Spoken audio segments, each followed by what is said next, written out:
오늘 말씀을 가지고 내가 사랑해야 할 세 가지 대상이라는 제목으로 함께 은혜를 나누기 원합니다. 한번 따라해 보실까요? 내가 사랑해야 할 세 가지 대상. 오늘 그 말씀은 지상 대명령이라는 하나님의 가장 중요한 말씀 중에 하나일 뿐만 아니라 지상 대명령 자체가 무슨 말일까요? 가장 크고 중요한 명령이라는 겁니다. 지상 대위임령이랑 좀 헷갈릴 수 있지만 지상 대위임령은 모든 민족에게 복음을 전파하라는 그제야 끝이 오고 예수님께서 이 땅에 다시 오신다고 말씀하시는 유언의 말씀인 것이고, 성경을 하나로 압축했을 때 가장 중요한 것은 하나님 사랑, 이웃 사랑입니다. 그러니까 오늘 우리가 사랑해야 될 대상이 사실은 두 가지인 거죠. 그런데 왜 세 가지라고 했을까요? 첫 번째는 자신인 것입니다. 오늘은 나를 사랑해야 이웃을 사랑할 수 있고, 그리고 하나님을 사랑할 수 있다라는 내용으로 구성이 됩니다. 미리 카톡방으로 보셨을 수도 있지만 오늘은 헬리나 오웬의 영적 발돋움이라는 책을 기반으로 설교를 하길 원합니다. 왜냐하면 이 지상 대명령을 가장 영성적으로 잘 풀어냈고, 어쩌면 좀 어렵지만 제가 가장 동의하는 영적인 어떤 원리라고 저는 생각하기 때문에 이거 다시 정리하면서 죽을 뻔했어요. 네, 너무 많아가지고 계속 몇 번의 수정을 하면서 또 한 번 새롭게 발견하는 시간이 되었습니다. 그래서 오늘 셀모임 하실 때는 셀모임은 1월 말까지 이어집니다. 좀 지겨우신가요? 좀만 참으세요. 네, 그날이 멀지 않았습니다. 네, 오늘 셀모임 할 때는 그걸 나누시면 돼요. 여러분이 가장 사랑하기 아니면 관계하기 힘든 대상은 무엇입니까? 자신이 힘드실 수도 있고요. 누군가를 사랑하기가 아니면 관계하기가 힘드실 수 있고요. 오히려 가장 하나님이 애매하다고 느끼실 수 있습니다. 그러면 왜 힘들까? 제일 힘든 개념이 뭡니까? 외로움이 힘드십니까? 적대감이 힘드십니까? 환상, 막연함이 힘드십니까? 아니면 가장 무엇을 원하십니까? 고독의 영성을 원하십니까? 환대하고 환대받기를 원하십니까? 아니면 기도를 하기를 원하십니까? 오늘 이걸 나눌 거예요.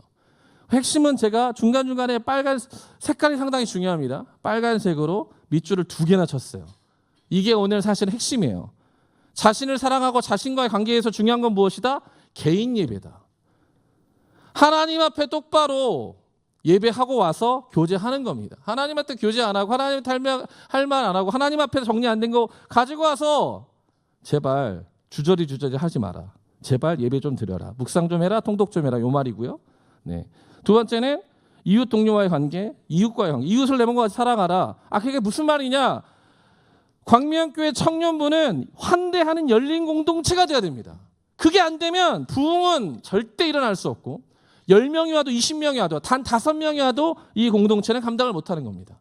많은 어른들은 그렇게 해요. 빨리 청년과 100명, 120명, 150명, 200명이 됐으면 좋겠다. 저도 간절히 바라지만 저는 그것이 빠른 시일에 일어날 수도 없고 일어나서도 안 된다고 생각합니다. 왜냐하면 지금 새신자가 10명만 와도요. 오늘 고3 몇 명 왔죠? 감당하실 수 있겠어요? 서로 감당 못합니다. 오늘 고3 애들은 여기서 어떤 생각할까? 과연 이것들이 나를 받아줄 것인가? 끊임없이 그걸 생각하고, 오늘 이게 적대감에서 산 대로. 여러분, 어떤 사람이 이 공간에 와서 여러분이 그를 어떻게 바라보고 어떻게 열려 있는가가 이 공동체의 수준과 부흥을 결정하는 거예요. 아무리 새신자가 많이 하고 아무리 전도 많이 해도 여러분, 이 청년부 공동체가 환대하지 않습니다. 열려있지 않아요. 끼리끼리 패거리가 있어 아무도 오고 싶어 하지 않습니다. 이게 중요한 거고요. 세 번째, 하나님과 관계에 있어서 오늘은 기도로 얘기합니다. 진짜 중보하는 공동체냐라고 우리가 스스로 자문해야 돼요. 왜요? 왜 진짜라고 말하죠? 기도할게요. 기도 안 합니다. 진짜 기도하세요? 안 하잖아요. 근데 왜 제가 중보라고 표현했습니까? 진짜 중요한 기도 제목을 나누는 공동체입니까? 진짜 중요한 기도 제목을 나눴으면 진짜로 그걸 기도하는 공동체입니까? 이거는 절대로 어떻게 안 됩니다. 그러니까 사실 이미 제가 결론을 말씀드렸어요. 왜냐하면 엄청 오늘 어렵고 길게 할 거기 때문에. 우리가 개인적으로 예배하지 않고 남을 환대하지 않고 서로 중보하지 않으면 우리의 예배는 다 껍데기인 거예요. 쓰레기인 거예요. 대단한 걸 해도, 아무리 대단한 강사를 불러서 100명, 200명, 1000명의 예배를 해도 그들은 하나님을 하나도 기쁘시게 할 수 없고 한 명도 구원할 수 없으며 아무도 기도하지 않는, 그건 껍데기 신앙이에요. 네, 오늘 고3들에 와서 제가 조금 약간 멋진 척을 하고 있으니까 조금 힘들더라도 봐주시면 좋을 것 같습니다. 네. 그래서 오늘 첫 번째 우리 자신과의 관계. 네. 어디서 어디로 간다고요? 외로움에서 고독으로. 너무 멋지다. 네. 제가 말한 건 아니지만 근데 어떤 사람이 이렇게 생각할 수 있어. 아니 외로움이나 고독이나 비슷한 거 아닙니까? 이야. 아직은 모르는 거예요. 외로움이 뭔지 고독이 뭔지. 여러분 외로움을 먼저 설명드리겠습니다. 외로움을 뭐라고 제가 표현했죠? 제가 표현한 게 아니죠. 헬레나 왼책 이렇게 써있죠. 자신에게 필요한 만족을 지금 당장 선택하려고 함. 여러분 단순히 외로워서 연애하고 싶으세요? 절대 하지 마세요. 단순히 외로우니까 그것을 회피하기 위해서 결혼하세요? 불행합니다. 왜? 외로움은 모든 중독의 모든 죄악의 근본 원인이에요. 여러분 지금 마약이 난립니다. 지금 미국에서 펜타닐이 난리예요. 마약이 왜 사람을 죽일까? 여러분 도파민 중독이라는 말을 너무 많이 써요. 도파민이 너무 많이 되면 어떻게 될까요? 사람 죽습니다. 적당한 도파민이 필요한 것입니다. 왜 이렇게 사람들은 영상에 중독이 되고 음란과 폭력과 관계 중독인 사람이 있어요. 어떤 사람은 끊임없이 옆에 파트너를 바꿔요. 누구든 한 명이 있어야 돼. 꼬봉이 있어야 됩니다. 관계 중독입니다. 혼자 절대 못 있어요. 사람들과 끊임없이 몰려다녀요. 관계 중독입니다. 더 위험한 건 종교 중독도 있습니다. 종교 중독 뭔지 아세요? 일상을 살아가지 않습니다. 절대로 자신의 해야 될 일을 하지 않아요. 끊임없이 예배만 드리고 기도만 하고 상담만 받아요. 자기 삶을 살아가지 않아요. 종교 중독입니다. 여러분 모든 중독의 근본 원인은 뭘까요? 외로움입니다. 근데 재미있는 거는 이 외로움은 본질적 외로움인 거예요. 제가 결혼해도 외롭다고 말씀드렸죠. 네. 창세기 2장 20절에 하나님이 어떻게 여자를 창조하셨는가가 이렇게 나와 있어요. 아담이 모든 가축과 공중의 새와 들의 짐승에게 이름을 주니라. 아담이 돕는 배필이 없으므로. 여러분 자매님들 영적 정체성 창조의 근원은 어떻게 창조되느냐? 돕는 배필입니다. 그러면 페미니즘에 심취해 계신 분들은 되게 기분 나빠할 수 있어요. 우리가 왜 돕는 배필이냐고. 근데 걱정하지 마세요. 누가 누굴 도울 수 있습니까? 강한 자가 약한 자를 도울 수 있습니다. 누가 누굴 도와요? 자매가 형제를 도울 수 있습니다. 그러니까 돕는 배필이라고 말하는 순간 누가 더 강하다? 자매가 강하다. 하나님도 형제 한 명이 있으니까 불안한 거예요. 그래서 돕는 배필을 창조하셨는데 그게 자매입니다. 그러니까 본질적 외로움은 처음부터 있었다. 근데 재미있는 게 제가 창세기 그때 얘기할 때 창세기 3장 15절이 원시복음이고 여자의 후손을 얘기했는데 16절이 재밌어요. 16절에 뭐라 되어 있냐면 또 여자에게 이르시되 내가 내게 임신하는 고통을 크게 더하리니. 우리 박수진 전도사님 얘기를 하셨어요. 1월 1일 날. 네, 하루 차이로 25년생이 됐습니다. 하루만 빨리 나서도 하루 만에 2살 될 뻔했는데 아무튼 임신하는 고통을 크게 더하리니. 네, 내가 수고하고 자식을 낳을 것이며 하나님 이렇게 하신 거예요. 너는 남편을 원하고 그러나 남편은 너를 다스릴 것이니라. 이게 저주예요. 자매들은 끊임없이 남편을 원하고 형제를 원합니다. 근데 형제들은 어떻게 한다고? 자매를 다스리려고 합니다. 남편을 원하지만 다스림을 당할 것. 본질적 외로움이 하나님 앞에서 해결되지 않으면 원하고 원하지만 서로 다스리는, 그래서 끊임없이 분란이 일어나는 관계가 될 수밖에 없다는 것입니다. 외로움에 대해서 책은 이렇게 말하고 있어요. 쉬운 해결책이 있다는 겁니다. 쾌락에 끌린다는 거예요. 그게 뭐죠? 마약이에요. 그게 섹스 중독이에요. 그게 음란함이에요. 한번 쉽게 쾌락을 즐기기 시작하면, 한번 그 악순환에 들어가기 시작하면 끊임없이 돌아가는 것입니다. 되게 재미있는 사건이 하나 있어요. 사무엘하 13장 14절에 이게 있습니다. 암논이 자기 누이인 다마를 너무 사랑했어요. 사실 이게 다윗과 이제 피바람이 부는 전초인데요. 근데 이거 보면 되게 웃깁니다. 그래서 되게 이제 아픈 척을 해서 병원안 오게 만듭니다. 다말이 와요. 근데 암논이 뭐라는지 아세요? 야, 오늘 나랑 자자 이럽니다. 나와 동침하자. 사무엘하 13장 11절에. 그때 다말이 뭐라고 말하냐면, 똑똑한 자매들은 기본적으로 똑똑해요. 형제들은 천박합니다. 형제들은 육체적이고 천박하고, 형제들은 계속 앞일만 봅니다. 그러나 다말은 이렇게 말합니다. 내 오빠 오라버니여, 나를 욕되게 하지 말라. 이 어리석은 일을 행하지 말라. 지금 내 앞에 이 섹스 중독으로만 이것을 해결하면 안 된다라고 말하고 있어요. 14절 청하건대 나를 원하면 왕께 말하라. 그가 나를 내게 주기를 거절하지 아니하시라. 그러면 정식으로 교제하고 정식으로 결혼하자. 책임을 져라. 이렇게 말합니다. 그러나 암논이 그 말을 듣지 않고 다말을 힘으로 강간합니다. 억지로 그녀와 동침하니라. 그런데 14절과 15절에 엄청난 간극이 발생해요. 이 행간을 읽으셔야 돼요. 왜? 14절에 억지로 그녀와 동침하니라 바로 다음에 15절에 그리하고 바로 암논이 그녀를 심히 미워하니. 남자가 여자를 정복하고 사랑하는 마음이 든 게 아니라 갑자기 심히 미워하니. 성경이 뭐라고 표현하는지 아세요? 이제 미워하는 미움이 전에 사랑하던 사랑보다 더한지라. 그게 사랑이라고 착각한 거예요. 그래서 일부러 꾀병을 부렸고 오게 했고 강간을 했는데 오히려 사랑하는 마음이 증가한 게 아니라 미워하는 마음이 더해졌어요. 그리고 암논한테 뭐라는지 아세요? 여기는 일어나 나가라 하지만 지금 현대 말로 말하면 꺼져 이런 거죠. 꺼져 가. 그러니까 다말이 너무 수치를 느끼죠. 그리고 뭐라고 얘기해요? 나를 쫓아내는 이 큰 악은 아까 내게 행한 그 강간보다 더하다라고 수치를 토로합니다. 사귈 때 끊임없이 형제들이 스킨십을 원하실 수 있어요. 그리고 외로움을 해결하는 방법을 여러 가지 말할 수 있습니다. 자매들은 절대 들어주면 안 됩니다. 그 스킨십을 원하지 않고 그 섹스를 하지 않았기 때문에 형제가 힘들어요? 당장 헤어지세요. 그따위 형제 당장 헤어지세요. 많이 헤어집시다. 새해에는. 네, 다 헤어지세요. 연애와 결혼이 답입니까? 절대 그렇지 않습니다. 외로움이 해결되지 않으면 아무것도 하지 마세요.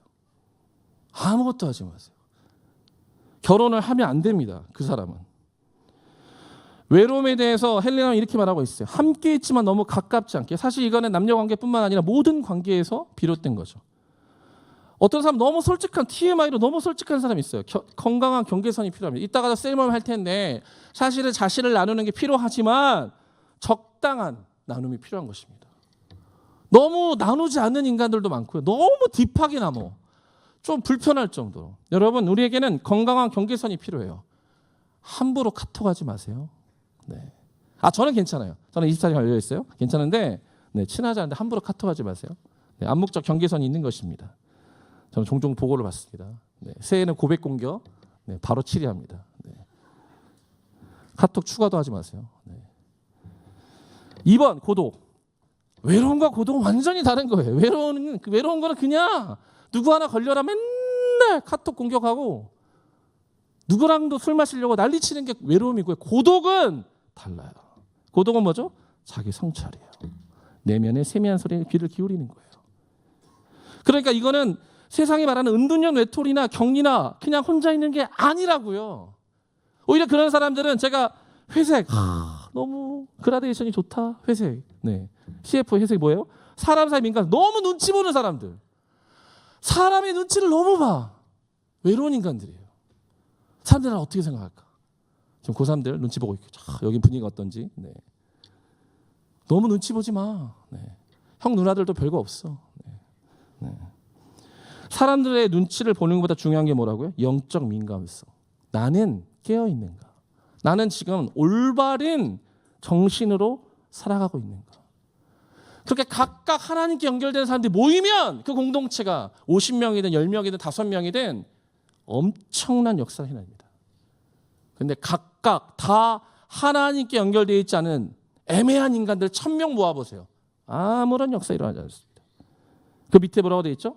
외롭고 그냥 심심한 사람들이 모여서 우정이랍시고 공동체랍시고 그 독립성도 없고요. 연합도 없어요. 각각도 못 일어나고요. 코로나 한 번만 더 터지면 다 교회 떠날 인간들이고 연합하자고 해도 연합 못해요. 왜? 그냥 외로워서 모인 거예요. 그런데 한 명 한 명이 하나님께 연결되어 있고 자신을 돌아보고 자기 객관화가 되어 있고 고독하지만 성찰하고 그런 사람들이 모여 있잖아요. 각각이 독립적으로 건강하고 모일 때 연합합니다. 여러분 여의도 순복음 광명교회 청년부는 어떤 공동체입니까? 좀 뼈 때려야 돼요. 부러질 정도로 때려야 돼요. 왜? 그래야 정신 차립니다. 건강하지 않은 공동체에 아무도 오고 싶어하지 않습니다. 건강하잖아요. 어떻게든 옵니다. 우리는 건강한가? 자신을 살펴봐야 되는 것입니다. 그래서 마지막 결론에 뭐라고 되어 있어요? 어설픈 관심 오지랖. 앞가림이나 좀 하세요. 네, 어디 계신지 모르겠지만 아니 왜 이렇게 관심이 많아? 본인 앞가림이나 하시라고요. 혼자 고독 가운데 깨어 있으라고. 이따가도 말하겠지만 제발 침묵하세요. 너무 떠벌리지 마세요. 혼자 침묵하고 말씀 보고 가만히 계세요. 그러면 뭐가 느껴지죠? 자신의 존재가 비루하죠. 조용하고 하나님의 임재가 안 느껴져요. 하나님의 부재를 느껴야 임재가 오는 거예요. 갑자기 눈 감고 말씀 폈는데 하나님 임재? 그거 귀신이에요. 그런 하나님의 임재가 어디 있어요? 하나님의 부재를 한 30분, 1시간, 일주일을 느껴서 하나님 어떻게 나를 이렇게 버려두실 수 있을까요? 했을 때 하나님이 뭔가를 주시는 게 임재예요. 이건 해본 사람이 알아요. 어떻게 성경책을 펴고 통독을 하는데 바로 하나님 말씀하셔. 귀신입니다. 아니면 여러분만의 마음에 있는 옛날에 어떤 이상한 목사님 말씀하신 이상한 말씀이에요. 하나님의 부재를 오랫동안 느끼셔야 비로소 임재가 조금 오는 거예요. 깨어 있으세요. 마가복음 14장 34절에 예수님이 이제 죽게 되었는데도 뭐라고 말씀하세요? 야, 나 진짜 지금 죽을 듯이 힘들어. 제발 좀 여기 머물러 깨어 있으라. 그런데 돌아오니까 어떻게 하죠? 다 퍼자고 있는 거예요. 예수님이 지금 죽게 됐는데 제자들이라는 놈들이 다 퍼자고 있어. 그러니까 예수님 뭐라고 그래요? 저 같으면 다 먼저 멸망시키겠지만 사랑이 많으신 예수님은 시험에 들지 않게 깨어 있어 기도하라. 여러분 새해에 여러분 왜 기도해야 되는지 아세요? 왜 자신을 외로움이 아닌 고도로 하든지 아세요? 시험에 들지 않기 위해서. 여러분 시험 당할 일이 너무 많아요. 여러분 온 나라가 폭탄입니다. 대통령도 미쳤고요. 모든 정치인도 미쳐 돌아갑니다. 이거 언제 해결됩니까? 여러분 주변에 제대로 좀 정신 박힌 인간이 있습니까? 가정이 평안하세요? 주변에 좀 좋은 사람 많으세요? 이상한 사람 많으세요? 빌런은 새해도 여전히 업그레이드 될 겁니다. 마음에는 원이로도 육신이 약해요. 그러니까 깨어서 기도하셔야 됩니다. 고통에서 도망가거나 회피하지 마세요. 고통스러우세요? 그거를 피한다고 피해지는 게 아니란 말이에요. 언제까지 도망갈 겁니까? 시간만 지나갑니다. 주님과 함께 감당하셔야 돼요. 그래야 마음의 변화가 시작되고 하나님의 은혜가 부어지는 것입니다. 로마서 12장 2절 이렇게 말씀하고 있어요. 너희는 이 세대를 본받지 말고 남들이 사는 대로 똑같이 살지 말고 제발 맨날 인스타 뒤지면서 요즘에 뭘 먹어야 돼? 요즘에는 어딜 가야 돼? 안 가도 돼요. 안 가도 안 죽어. 저 한국에 왔는데 제일 한심한 게 뭔지 다 검은색 롱패드 입고 다녀. 다 죄수예요. 왜 다 검은색 롱패드 입고 다녀? 빨간색 어쩌습니까? 회색, 노란색. 알았어요. 입으라는 게 아니라. 네. 아무튼 아니 튀는 거를 너무 못 참고 모두가 트렌디라는 이름으로 미친 듯이 서로를 돌아봅니다. 본받지 마세요. 오직 마음을 새롭게 하시고 전화를 받아 하나님의 뜻을 분별하세요. 왜 인스타를 뒤적거리면서 2025년에는 뭐가 유행이고 어떤 변화가 있는지를 자꾸 옆에를 봅니까? 여러분의 마음을 보시고 하나님의 뜻을 분별하도록 하시기를 예수님의 이름으로 축원드리겠습니다. 아멘. 우리 고3 새싹들 요럴 때 한번 아멘 해주는 거예요. 네. 1번이 끝났다는 거죠. 기쁜 소식이죠. 2번 이웃 동료와의 관계입니다. 적대감에서 환대. 제가 발음이 안 좋아도 죄송해요. 하스텔라티에서 하스피텔라티로. 이야, 이거 좀 말장난 같은데 재밌네요. 네. 여러분 적대감과 환대는 영어 단어로 보셨지만 한 끗 차이예요. 한 끗 차이. 여러분 사람이 기가 막히게 자신을 좋아해 주는 사람과 싫어하는 사람 압니다. 여러분은 어린 아이들, 오늘은 우리 어린 죄인들이 안 보이는데 예쁜 죄인들이 간혹 있었는데 예쁜 애들이 있잖아요. 걔네들이 여러분을 혹시 피하세요? 따르세요? 네. 혹시 피하세요? 왜 피할까요? 여러분 보면 알아요. 이 인간이 나를 좋아하는지 그냥 웃고 있는지를 애들도 알아. 그러니까 나를 환대해주는 어른한테 가지만 나를 보지만 영 별로인 사람한테는 가지 않습니다. 여러분 어린이들이 여러분을 피하면 회개하셔야 돼요. 내가 잘못 살았고 내 표정이 썩어 있구나. 네. 환대와 적대감은 한 끗 차이예요. 노력한다고 되는 게 아니에요. 노력한다고. 여기서 환대를 먼저 설명합니다. 환대를 뭐라고 표현하고 있죠? 낯선 사람이 와서 친구가 될 수 있는 자유로운 공간을 만들어주기. 여러분 우리 청년부는 몇 명이나 새신자가 오면 감당할 수 있을까요? 오늘 고3 몇 명 왔잖아. 하나, 둘, 셋, 넷, 다 여섯 명인가요? 네. 6명 고3이 왔어요. 쟤네들 여기 다 안착하고 셀에 한 명씩 오늘은 들어가잖아요. 오늘 고3 셀 모임을 제가 합니다. 저자 특강. 오늘 질문 나한테 하면 된다. 네. 질문 다 해야 돼. 안 하면 내가 질문한다. 질문해야 된다. 아무튼 고3들이 와요. 새신자가 와요. 누가 새로운 사람이 오랜만에 왔어요. 그 새로운 사람이 왔는데 아무도 관심 없어요. 아무도 마음의 자리, 공간을 만들어주지 않아요. 그러면 이 사람들은 나를 환대하는 게 아니라 적대하는구나. 나를 받아들여줄 마음의 여유가 없구나. 다시는 오고 싶지 않습니다. 부드럽고 친절하고 부담 없는 교제 자리를 만드는 거. 이거는 돈 써서 체육대회하고 풋살하고 맛있는 거 먹는다고 되는 게 아니라고요. 그렇게 돈질 안 하면 안 되고 평소에 웃어야 돼요. 네, 제가 이렇게 웃지 못할 상황을 만들지만 설교가 끝나면 여러분 웃으셔야 돼요. 그런데 이 환대에 대해서 세 가지 관계를 가지고 얘기하고 있습니다. 첫 번째가 뭐죠? 부모 자녀 관계. 두 번째가 선생 학생 관계. 세 번째가 사회적 관계. 부모 자녀 관계는 사실은 저도 부모지만 그리고 저도 자녀이지만 부모이자 자녀이지만 사실은 한국만큼 이 부모 자녀 관계가 역기능적인 사회가 없습니다. 왜요? 소유하려 들고 지배하려 들고 집착합니다. 저도 안 그럴 줄 알았는데 그러더라고요. 왜? 사실은 자녀는 선물이죠. 하나님께서 주신, 그래서 사랑하고 돌봐야 될 낯선 선물이에요. 저도 애가 셋이지만 애가 4명이고 5명인 분들의 얘기를 들어보면 정말 하나같이 다 다르다는 거예요. 캐릭터가 다르고 다 달라요.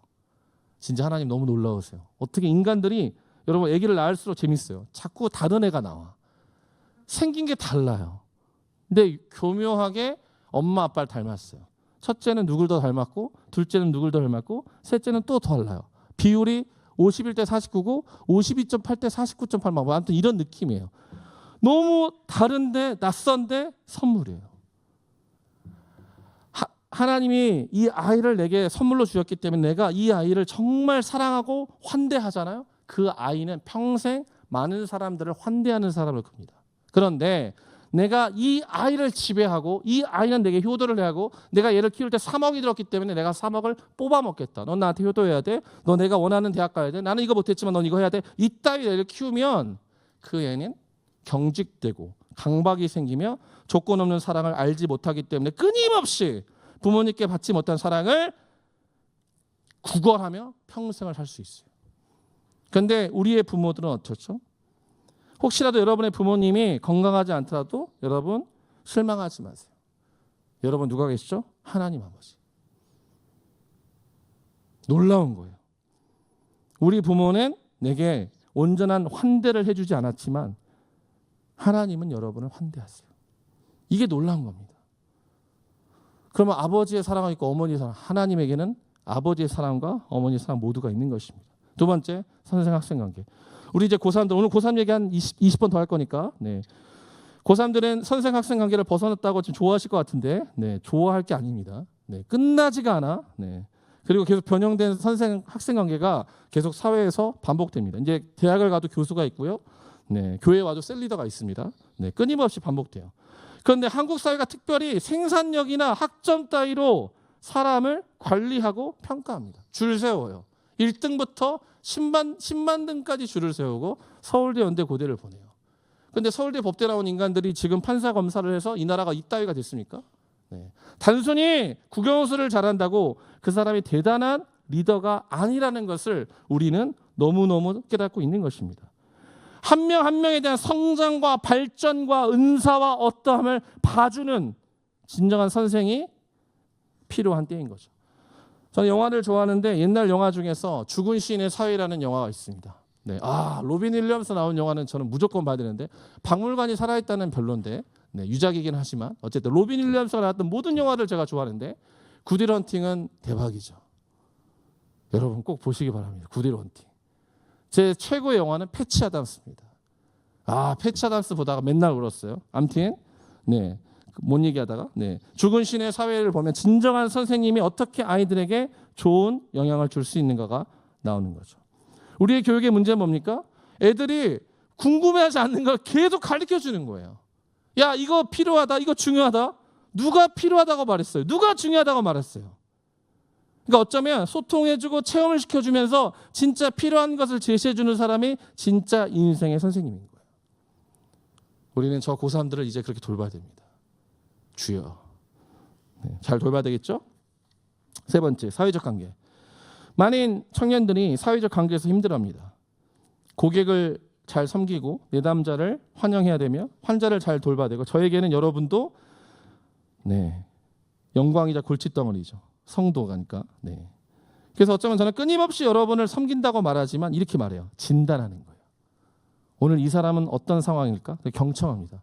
저는 오늘도 맥도날드에서 아침을 먹고 점심을 먹었는데 약간 토가 나올 것 같은데 맥도날드 좋아했는데 이제 별로 안 좋아요. 아무튼 그런데 이거의 반대말이 뭔지 아세요? 비인격적인 폭력이고 권력이에요. 예전에 주회종들이 그따위 많이 했습니다. 불러놓고 야 찬양팀에 야 그거 하지 마. 야 너 대학 어디 갔어? 내가 기도회가 이런 데 가야지. 주회종들이 그따위 비인격적인 영적인 폭력을 많이 행사했습니다. 저도 가끔 그럴 수 있습니다. 여러분 조심해 주시기 바랍니다. 그래서 제가 가끔 그러면 얘기하시면 돼요. 목사님 지금 비인격적이신 것 같아요. 지금 영적인 폭력을 제게 행사하시는 것 같아요. 그러시면 됩니다. 왜냐하면 그 사회적 관계, 그 선생과 학생 관계, 그 부모와의 자녀 모든 관계 속에서 근본적으로 하나님이 창조하신 창조물 가운데 적대감과 환대, 수용과 대립의 관계가 있기 때문에 그렇습니다. 여러분은 수용받기 원하세요? 대립하기 원하세요? 모든 걸 수용하기 원하시죠. 그런데 하나님이 말씀하시는 수용이 무조건적인 수용은 아니에요. 그 밑에 나와 있는 것처럼. 그럼 무조건적으로 다 받아들이라는 거예요? 아니에요. 왜 어설픈 온정주의, 어설프게 착한 인간들이 스트레스 받는지 아세요? 자꾸 이렇게 생각해요. 착한 사람 컴플렉스. 아닌 건 아닌 거예요. 부장님 오늘 좀 심하시네요. 그 한마디 해야죠. 왜 12월 31일 날 야근시키십니까? 왜 그 말을 못해요? 하면 잘려요? 무조건적인 수용이 문제를 해결하는 게 아니에요. 대립을 적절하게 조절하고 표현하여 범위를 설정하는 것. 언제까지 참으시다가 나중에 폭발하실 거예요. 참는 것도 능사는 아니며 폭발도 능사는 아닙니다. 여러분이 지금 겪고 있는 상황에 대해서 건강하게 표현하는 게 사실은 엄청나게 중요합니다. 왜 그것을 못하실까? 가정에서 받아들여지지 않았기 때문에 그렇고 경직된 구조 속에서 자라셨기 때문에 그럴 수도 있어요. 두 번째 적대감을 볼까요? 좀 어렵게 표현됐지만 이렇게 나와 있어요. 가난이 훌륭한 주인을 만든다. 무슨 말인지 저도 잘 몰랐는데 책을 다시 읽어보니까 좀 이해가 됐어요. 이 말이 무슨 말이냐면 세상은 기본적으로 성적, 시험, 승진, 포상 적대적이고 방어적이에요. 왜? 걔를 끌어내려야 내가 장학금을 타는. 우리 대학교 가는 우리 고3들 1등을 해야 전액 장학금입니다. 0.01점이라도 1등을 해야 전액 장학금이에요. 2등은 반액이 있을 수도 있고 아예 없을 수도 있어요. 군대 가보세요. 1등은 쉽니다. 2등부터 다시 뺑뺑입니다. 세상은 기본적으로 그렇게 적대적이고 방어적인 시스템이에요. 그런데 하나님은 우리 가운데 뭐라고 말씀하시냐? 꽉 찬 사람이 아니라 비어있는 사람이 되라는 거예요. 되게 재미있는 개념인데 맞는 개념입니다. 생각의 가난과 마음의 가난이 필요하다는 거예요. 어떤 사람은 자기 생각과 신념으로 꽉 차 있어요. 누가 봤을 때 자신감이 쩔죠. 자존감이 높은 것 같아요. 그런데 내면에 여유가 있거나 열린 마음이 있지 않습니다. 꽉 차 있어요. 하고 싶은 버킷리스트가 수두로 빽빽입니다. 여지가 없어요. 그런데 또 다른 표현으로 말하면 선입견과 걱정과 시기가 가득 차 있어서 타인을 위한 자리가 없는 거예요. 저는 여러분이 꽉 찬 사람이 아니라 좀 비어있는 사람이 되기를 원해요. 많은 리더들에게 제가 몇 번 얘기했는데 알쓸 신잡을 보다가 이영하 작가가 누군가 얘기했던 것 같은데 뇌과학자가 얘기했는지 뭐라고 얘기했냐면 자기는 70에서 80%만 일한다는 거예요. 저는 처음에 그게 무슨 말인지 몰랐는데 지금 너무 이해합니다. 저는 항상 10에서 15% 많게는 20%를 비워내고 있습니다. 왜? 누군가 나를 찾고 특별히 이번 주에는 수요일 날은 첫째의 졸업식이 있고 목요일 날은 막내의 졸업식이 있어요. 그래서 가야 돼요. 아유 힘들어라. 이번 주 새벽 예배도 있는데 이번 주에 밤에 리더 양육도 있는데 가야 돼요. 왜냐하면 저는 시간을 항상 비워놔야 돼요. 왜? 누군가 나를 찾기 때문에. 하나님이 나를 찾을 수도 있고 아이들이 나를 찾을 수도 있고 어떤 청년이 나를 찾을 수도 있죠. 어제는 또 어떤 청년과 1시간 통화했어요. 필요했어요. 통화해야 돼요. 찾아야 돼요. 맥도날드를 2번 먹어야 돼요. 토하진 않아요. 훨씬 더 귀한 나눔이 있는 거예요. 그래서 비워놔야 돼요. 여러분의 마음에 생각의 가난이 있습니까? 마음의 가난이 있습니까? 아니면 꽉 꽉 차서 아무것도 들어올 여지가 없습니까? 여러분 청년처럼 사셔야 돼요. 그 말에 여러분의 마음을 좀 비워내셔야 돼요. 여지가 있어야 돼요. 여지가 없으면 그냥 그게 맞는 것처럼 살다가 한 방에 훅 갑니다. 여지를 두세요. 빡빡하게 살지 마세요. 항상 자리를 비워두세요. 돈도 재정도 시간도 영적으로도 항상 가난한 사람이 돼야 돼요. 그래야 훌륭한 주인이 되는 겁니다. 새해에 우리는 개인적으로 예배해야 될 뿐만 아니라 두 번째로 말했던 것처럼 우리는 이 청년부 공동체는 환대하고 열린 공동체가 되어야 돼요. 그것을 가늠할 수 있는 바로미터가 바로 저기 앉아있는 저 고3 6명이. 고3들 불쌍히 오늘 계속 얘기하네. 네. 왜냐하면 2월 달부터 셀 배정 다시 할 때 우리 고3들을 넣을 거거든요. 근데 한 명씩 넣진 않고 2명씩 넣어드릴게요. 서비스 해드리겠습니다. 마지막 3번. 3번. 네, 다 왔어. 좀 기다려. 잘 들어. 졸지 말고. 3번. 하나님과의 관계. 야, 드디어 하나님 왔습니다. 자신을 사랑하고 이웃을 사랑한다면 이제 하나님을 사랑할 차례가 된 거죠. 하나님과 잘 관계하는 게 사실은 가장 중요하죠. 그런데 하나님과 관계에서 오늘 뭘 얘기하고 있죠? 환상에서 기도로. 환상 또는 막연함이라고 이야기할 수 있어요. 여러분 C.S. 루이스가 쓴 많은 유명한 책 중에서 진짜 재밌는 책이 뭐죠? 스크로테이프의 편지. 악마 삼촌이 악마 조카에게 말하는 여러 가지 얘기가 있어요. 얘들아 예배 드리는 애들 놔둬라. 예배 드려도 된다. 눈물을 흘려 괜찮아. 걔네 나갈 때 다 까먹어. 뭐 이런 얘기하죠. 그런데 거기서 나오는 구절 중에 이런 구절이 있었어요. 저도 제 기억으로는 얘들아 조카야. 와 뜨겁게 예배하는 거 괜찮다. 막 기도하는 거 나쁘지 않아. 괜찮나요? 기도하면 큰일 나는 거 아닌가? 괜찮아. 저들은 막연한 기도를 할 것이다. 세계 평화를 위해 기도할 것이며 어딘가 있을 만한 이웃을 위해서 기도할 것이다. 절대로 자기 옆에 있는 사람을 부모를 친구를 위해서 기도하지 않는단다. 기독교는 항상 그렇게 막연한 기도로 망해왔지. 쯧쯧쯧. 이런 구절이 있어요. 여러분 찔리지 않으십니까? 새해에 우리가 어떤 기도를 해야 되죠? 저는 이웃을 사랑하겠습니다. 누구요?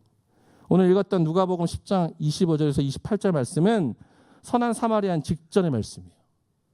이렇게 말했거든요. 그 사람이 율법교사가 꽤 멋있게 말했다고요. 율법교사 치고는 아주 멋있게 말했어요. 근데 예수님이 바로 한 방 먹이십니다. 그 사람이 자기를 옳게 보이려고 한 번 더 물어봐요. 예수께 여짜오되 그러면 제 이웃이 누구입니까? 그래서 한 방 먹죠. 왜? 선한 사마리아인. 가장 비천하고도 패급 인생을 생각했던 사마리아인이 가장 선한 이야기를 들려주십니다. 그리고 마지막에 물어봐요.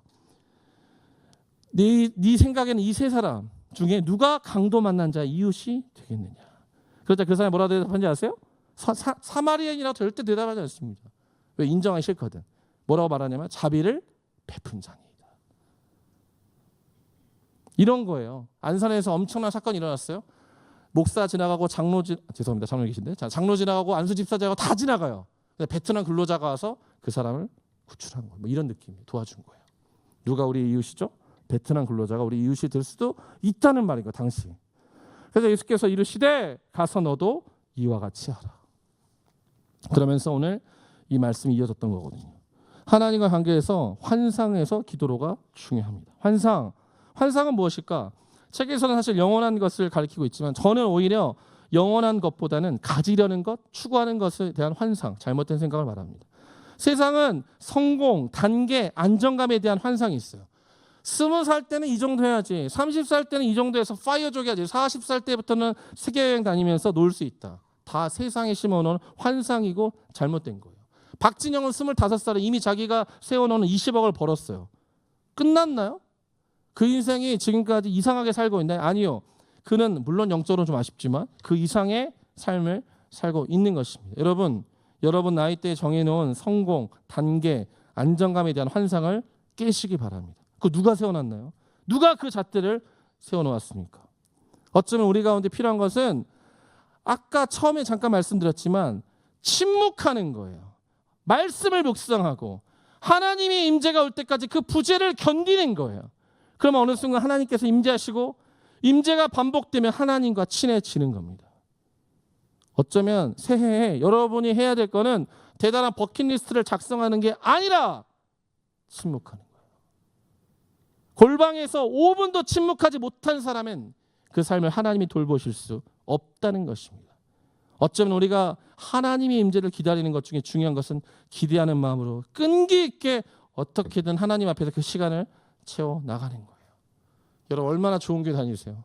통독을 이렇게 집단적으로 전교인을 시킨 교회가 세상에 어디 있어요? 그런데도 안 해요? 진짜 대단하십니다. 웬만하면 통독하세요. 저 사실 11월 달에 와서 11월, 12월 동안 이 2달 동안 힘들었어요. 왜 힘들었냐면 이독반 담당이었어요. 난 일독도 잘 못하는데 이독반 담당해서 담당인데 또 묵상 안 할 수 없잖아요. 묵상했죠. 너무 힘들었어요. 근데 감사했던 거는 이독반 말씀이 일독반 나올 때 너무 좋은 거예요. 이렇게 한 번씩 북봇을 하면서 주님 감사합니다. 죽으라는 법은 없군요. 이러면서. 그런데 새해가 되면 다시 또 창세기 읽고 있습니다. 여러분 새해에는 꼭 통독을 잘 따라오시기를 권면을 드립니다. 기도를 이제 마지막에 얘기할게요. 기도는요 하나님의 선물이에요. 아니 여러분 따위가 기도한다고 하나님이 들어요? 들어요. 어이가 없죠. 하나님이 듣는다고요. 어떤 대통령은 질의서를 보내도 안 받는데 하나님은 여러분의 기도 따위를 들으세요. 진짜 들으세요. 말도 안 되죠. 왜요? 여러분은 하나님의 자녀거든요. 하나님의 피값으로 구원하신 하나님의 자녀이기 때문에 여러분에게 기도를 선물로 주셨어요. 그런데 재밌는 거는 하나님의 선물인 기도는 선물이지만 때로는 뭐라고요? 한편으로는 진지한 수고와 훈련이 요구돼요. 제가 지금 사실 광명교회 와서 제일 편한 게 뭐냐면 새벽 예배를 안 나서 제일 편해요. 주여 내일부터 다시 나오네요. 피곤한데. 그런데 성동에 있을 때 너무 새벽 예배를 많이 했어요. 힘들었어요. 일주일 내내 왔어요. 제일 길게 할 때는 4주 연속한 적도 있었어요. 정말 돌아가지 않았어요. 새벽에 나오고 한 4시간 자고 점심 먹고 또 자고 퇴근한 적도 있어요. 피곤해가지고. 근데 재밌는 건 뭐냐면 그렇게 새벽 예배를 오랫동안 하니까요. 육체는 완전히 꺼지는데 영이 계속 맑아지는 거예요. 진짜 재밌는 경험이었어요. 그때는 제가 새벽에 졸리니까 교적을 보면서 주님 이 인간 좀 정신 차리게 해주세요. 얘 술 좀 끊게 해주세요. 얘는 아무것도 해주지 마세요. 막 이러면서 기도했거든요. 근데 어떤 자매가 딱 걸렸어요. 그래서 뭐가 이상해. 하나님의 대사 우리 김하중 대사님처럼. 그래서 카톡 보냈어요. 새벽 6시에. 잘 지내니? 자매가 바로 카톡했어요. 어떻게 하셨어요? 딱 걸렸죠. 썸남. 물론 2달 만에 헤어졌지만 헤어져도 둘 다 떠나지 않았지만 막 제가 엄청 발달하는 거예요. 영적인 데다가 엄청 발달해. 그러니까 지나가면서 관상을 봅니다. 너 이리 와봐. 거의 증산도 했어. 뭔가 이상해. 왜요? 뭔가 이상한 것 같아. 그러니까 기도라는 거는 수고와 훈련이 요구된다는 거예요. 편하게 퍼질러 가는데 하나님께 기도를 할 수 있겠죠. 하나님이 대답해 주시면 들을 수 있을까? 부재를 견디고 하나님의 임재를 경험할 수 있을까? 절대 못합니다. 여러분 하나님의 임재 가운데 아무것도 하지 않고 잠잠히 거하는 것부터 시작하시기 바랍니다. 요한복음 6장에는 되게 재미있는 문답이 있는데 그 중간에 이런 말이 있어요. 27절에 썩을 양식을 위하여 일하지 말고 영생하도록 있는 양식을 위하여 하라라고 주님이 말씀하시자 제자들이 이렇게 말해요. 우리가 어떻게 해야 하나님 일을 하오리까? 새해 저는 하나님 일을 하고 싶습니다. 하나님 제가 무엇을 해드릴까요? 그러면 예수님께서 뭐라고 대답하실까? 요한복음 6장 29절에 이렇게 말씀되어 있습니다. 하나님께서 보내신 일을 믿는 것이 하나님의 일이니라. 와 대박이죠. 뭐 하려고 하지만 믿는 게 일이야. 여러분 하나님께 뭘 해드리려고 하세요? 하나님께 100억을 드리면 하나님의 영광이 높아지고 하나님께 봉사하지 않으면 하나님의 영광이 낮아질 만큼 하나님이 비천한 신이십니까? 쫄린 신이십니까? 하나님은 뭐가 필요한 분이 아니세요. 그는 그를 믿는 사람이 필요한 거예요. 그를 믿는 것이 하나님의 일인 것입니다. 마가복음 14장 38절 아까 말했잖아요. 시험에 들지 않게 기도하라. 여러분 새해에는 뭔가를 하려고 하지 말고 하나님의 임재 가운데 아무것도 하지 않고 잠잠히 거하시는 것부터 하시기 바랍니다. 그래야 그 다음에 뭐가 있는 거예요. 자꾸 뭘 하려고 하니까 안 되는 겁니다. 2번째, 이건 또 다른 방법의 기도인데 여러분의 해결되지 않는 분노와 특정 대상을 향한 반항심이 기도로 바뀌어야 돼요. 제가 사실 시간이 많이 없어서 시편에 진짜 악독한 기도문 많은데 제가 몇 개밖에 못 찾았어요. 죄송해요. 더 대단한 거 많은데 제가 찾은 것만 읽어드릴게요. 시편 3장 7절에 제가 정말 좋아하는 구절인데 야훼야 일어나소서 나의 하나님의 나를 구원하소서. 여기 식상하고요. 그 다음에 주께서 나의 원수의 모든 뺨을 치시며 할렐루야 악인의 일을 꺾으셨나이다. 할렐루야 주님 옥수수를 다 털어버리셨어. 모든 사랑 일을 다 뽑아버리시고 너무 감사합니다. 저는 이런 기도 너무 좋아해요. 8절 구원은 야훼께 있사오니 주의 복을 주의 백성에 내리소서. 재미없네요. 10장 15절 악인의 팔을 꺾으소서. 할렐루야 악한 자의 악을 더 이상 찾아낼 수 없을 때까지 찾아서 네 주님 탈탈 털어서서 죽기까지 털어서서. 70장이죠. 야 내가 10장부터 70장까지 살았군요. 어제 힘들었겠다. 나의 영혼을 찾는 자들이 수치와 무한을 당하게 하시며 이야 주님 죽여주소서. 나의 상함을 기뻐하는 자들이 뒤로 물러가 수모를 당하게 하소서. 와 다윗이 어떻게 이렇게 기도할 수 있었을까요 여러분? 다윗은 완전히 하나님 편에 서 있었어요. 그러니까 담대히 이렇게 기도할 수 있었어요. 세상을 향한 분노와 반항심과 억울해진 마음 사람에게 풀지 않았어요. 하나님께 기도했어요. 하나님께 요새했어요. 하나님께 호소했단 말이에요. 그러면 기도가 되는 것입니다. 여러분 새해에는 사랑과 싸우지 마세요. 다윗이 골리앗이랑 싸우러 갈 때 형이 시비 겁니다. 네가 전쟁 놀이를 하러 갔다고. 다윗이 형이랑 싸우지 않아요. 저도 재밌는 표현 중에 하나가 제가 뭔가 대단한 일을 하려고 하면 자꾸 깐족거리는 인간들이 중간에 발생해요. 그럼 제가 속으로 이렇게 말합니다. 다윗의 형이 납셨네. 무슨 말인지 알아요? 나는 너랑 싸우지 않아 이 말입니다. 형님 납셨네. 제가 걔랑 싸울지 안 싸울지를 누가 보고 있죠? 하나님도 보고 있고 사단도 보고 있어요. 저를 살살 긁어요. 되게 중요한 일이 있고 지금 그걸 해야 되는데 긁어요. 그러면 다윗의 형님 납셨네. 네 상대해드리지 않죠. 사단이 김이 빠져요. 안 싸워주니까.